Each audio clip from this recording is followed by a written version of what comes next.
हट जाएंगे। हाँ हटिए पीछे हो जाओ देखने दो पीछे वालों को। बस।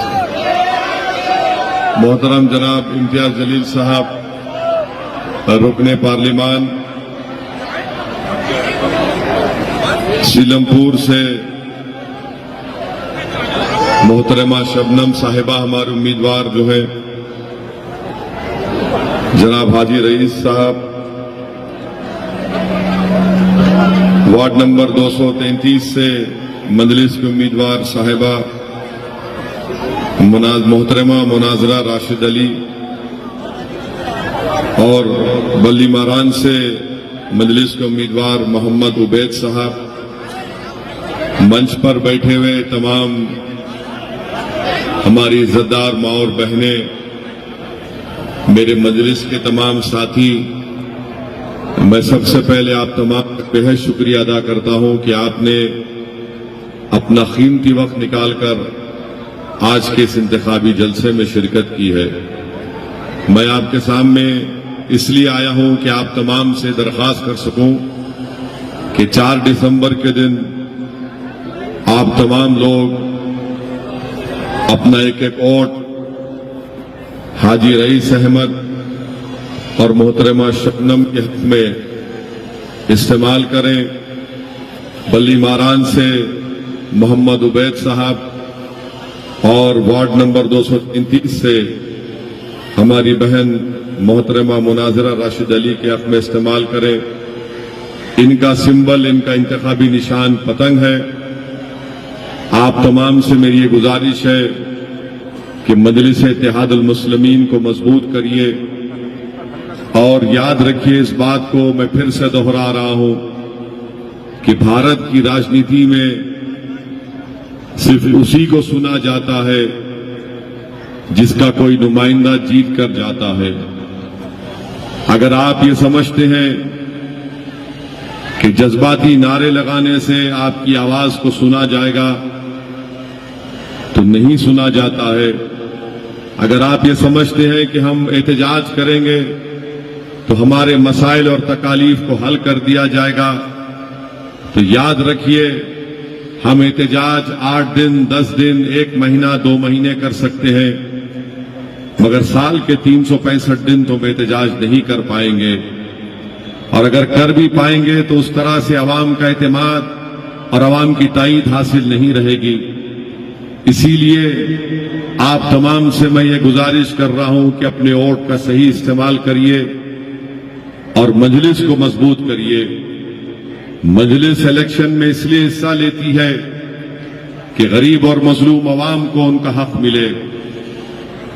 मैं चाहे गुजरात का दौरा करूं या अहमदाबाद के गली कूचों में फिरूं या गोधरा के गली कूचों का मैं जाकर मायना करूं, या फिर गुजरात की वडगाम की सरजमीन हो या सूरत की सरजमीन हो, या फिर दिल्ली का सीलमपुर हो या जाफराबाद हो, एक बात यहां पे नजर आती है कि जिस बस्तियों में, जिस इलाकों में अल्पसंख्यक समाज, मुसलमान या दलित या आदिवासी रहते हैं, वहां पर विकास के नाम पर कुछ काम नहीं करवाया जाता।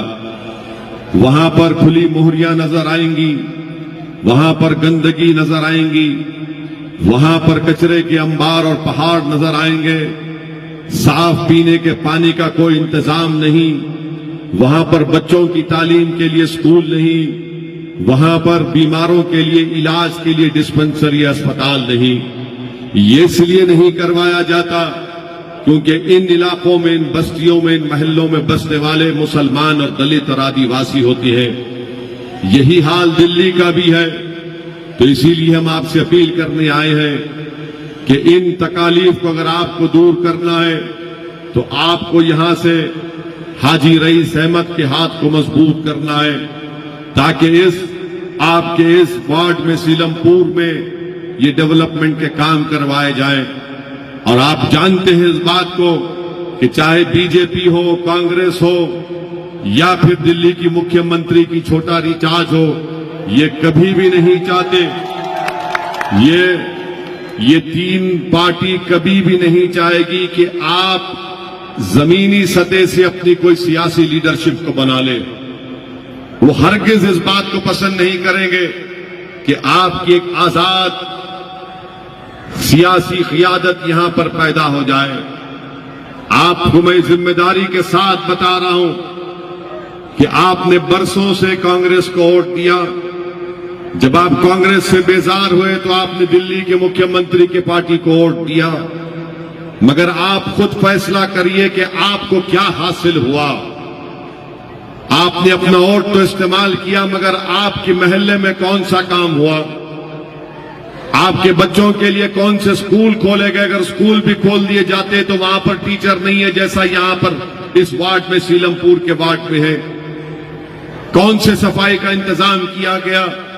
अभी हमने सुना कि हाजी रईस अहमद साहब ने कहा कि कचरा उठाने की 10 गाड़ियां मंजूर है, सिर्फ 3 काम करती हैं। तो मालूम हुआ 7 गाड़ियों पर कब्जा हो चुका है यहां के मौजूदा कॉरपोरेटर साहब का। अभी हाजी रईस साहब ने बताया कि 250 सफाई कर्मचारी काम कर रहा है सीलमपुर वार्ड में, और 100 काम करते हैं। 150 की तनख्वाह कौन उठाता है आप जानते हैं। मेरे अजीज दोस्तों और बुजुर्गों, इन्हीं तकालीफ को, इन्हीं मसाइल को हल करने के लिए मैं आपके दरमियान में आकर आपसे गुजारिश कर रहा हूं कि 4 दिसंबर के दिन आपको मुत्तहदा तौर पर अपने के कोर्ट का इस्तेमाल करना पड़ेगा। जब तक आपकी लीडरशिप पैदा नहीं होगी, आपके तकालीफ हल नहीं होंगे। वरना याद रखिए कि आप जिस तरह से पिछले 50 साल से कांग्रेस को वोट देते आए, आपने कांग्रेस से आप बेजार हुए क्योंकि कांग्रेस ने आपको धोखा दिया, तो आपने दिल्ली के मौजूदा मुख्यमंत्री को वोट दिया। मगर आपकी लीडरशिप कहां है? कोई कहेगा कि नहीं, दिल्ली के मुख्यमंत्री की पार्टी में भी लोग जीत कर आते हैं, मगर वो गूंगे और अंधे बनकर बैठते हैं। उनको इस बात की इजाजत नहीं है कि दिल्ली के मुख्यमंत्री के साथ खड़े होकर उसकी आंख में आंख डालकर कहे कि तुमने जुल्म किया है, तुमने झूठ बोला है तबलीगी जमात के बारे में। इतना बड़ा झूठ तबलीगी जमात पर इल्जाम लगा दिया गया। पूरे मुल्क में जब कोविड शुरू हुआ तो सबसे पहले अगर किसी ने कोविड के दौरान में जब लोग तड़प रहे थे, मर रहे थे ऑक्सीजन के लिए, अस्पताल के बेड के लिए, तो ऐसे वक्त में दिल्ली के मुख्यमंत्री ने सारे देश में अपना जहर उगला और कहा कि कोविड अगर फैल रहा है तो तबलीगी जमात से फैल रहा है।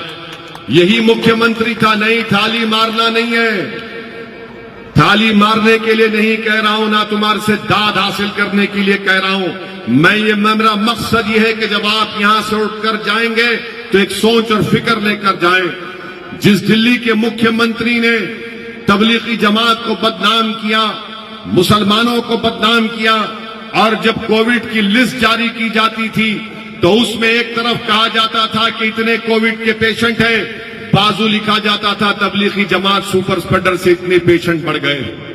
और पूरे मुल्क में, पूरे वतन अजीज में मुसलमानों को शक की निगाहों से देखना शुरू कर दिए लोग। अरे ये दाढ़ी वाला है, ये बुर्का पहनने वाली है, इससे कोविड फैल रहा है। नफरत बढ़ गई, कई लोगों पर हमला हुआ, इलाज नहीं हुआ, और उसका तमाम की तमाम जिम्मेदारी मौजूदा दिल्ली के मुख्यमंत्री पर आयद होती है। अब जब हम ये बयान करते हैं तो दिल्ली के मुख्यमंत्री के चमचे बोलेंगे, देखो वैसी भड़काऊ भाषण दे रहा है। मैं भड़काऊ भाषण नहीं दे रहा हूं, सच्चाई को बयान कर रहा हूं। आप जानते हैं, सारी दुनिया ने देखा उसको। फिर उसके बाद दूसरी तरफ आप चले जाइए, आप देखते हैं कि जब दिल्ली में फसादात हो रहे थे, दिल्ली में नफरत की आंधी बढ़ चुकी थी, ये दिल्ली का मुख्यमंत्री बजाय जाता लोगों से अपील करता कि भाई नफरत की आग को कम करो, हम इस देश के बाशिंदे हैं, हम भाई हैं, ये आग नहीं फैलनी चाहिए। कहां गया? गायब हो गया। और कहां जाता है? महात्मा गांधी के राजघाट पर जाकर अपने मंत्रियों को लेकर आंख और मुंह बंद करके बैठ जाता है। जनता के घर जल गए, लोग मर गए, दिल्ली का मुख्यमंत्री गायब, रूपोश, कहीं पर नजर नहीं आया। तीसरी मिसाल इसकी आपके सामने है कि शाहीन बाग का एहतजाज चल रहा था, CAA के खिलाफ हम सब ने एहतजाज किया, और दुनिया ने देखा कि मैं और इम्तियाज जलील ने नरेंद्र मोदी के 300 एमपियों के सामने लोकसभा में उनकी आंख में आंख डालकर कहा कि CAA का कानून भारत के संविधान के खिलाफ है, ये काला कानून है। हमने उस कानून के कागज को फाड़ दिया। और जब एहतजाज चल रहा था तो पूछो दिल्ली के मुख्यमंत्री से कहां पर था, तो कहा कि अगर शाहीन बाग, अगर मुझे मौका मिलता तो मैं शाहीन बाग को आधे घंटे में 15 मिनट में हटा देता था। फिर दिल्ली के फसादात में इन्हीं की पार्टी का एक शख्स जो बीजेपी में चला गया, उसने नारा लगाया देश के गद्दारों को गोली मारो। उसके खिलाफ FIR दर्ज नहीं करवाता, मगर तबलीगी जमात के खिलाफ FIR दर्ज कराते हैं मुख्यमंत्री। मेरे अजीज दोस्तों और बुजुर्गों, ये दिल्ली के मुख्यमंत्री का असली चेहरा है, ये दिल्ली के मुख्यमंत्री की असली सोच है। ये दिल्ली का मुख्यमंत्री जरूर बन गया गलती से, मगर याद रखिए ये 2013 का नरेंद्र मोदी है।